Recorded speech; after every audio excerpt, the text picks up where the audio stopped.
আরাবুল ইসলামের গাড়ি থেকে লাঠি, লোহার পাইপ উদ্ধার করেছে পুলিশ। ভাঙড়ে বিডিও অফিস চত্বরে ভাঙড় 2 পঞ্চায়েত সমিতির সভাপতি আরাবুল ইসলামের গাড়িতে তল্লাশি চালায় পুলিশ। এরপরই গাড়ি থেকে উদ্ধার করা হয় 13 থেকে 14টি কোদালের বাট, বাঁশ, লাঠি, লোহার পাইপ।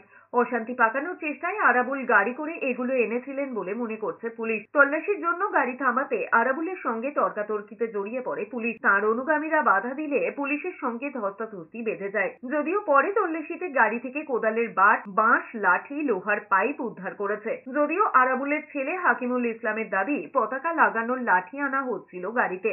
পুলিশ যা বলছে সেটা মিথ্যে বলে দাবি করেছেন হাকিমুল। পুলিশের তরফ থেকে যাই হোক, আমরা বলবো একটাই, হাইকোর্টের নির্দেশে উনি বিডিও অফিসে এসছেন, তাহলে কোদালের বাঁটটা কেন নিয়ে এসছেন, কলের পাইপ নিয়ে এসছেন কেন, প্লাস্টিকের পাইপ কেন নিয়ে এসছেন এবং চাপড় কিনে নিয়ে এসছেন। ওনার কালচারই ওটাই, ওনার কাজই সন্ত্রাস করা, ওনার কাজই খুন করা, ওনার কাজই তোলাবাজি করা।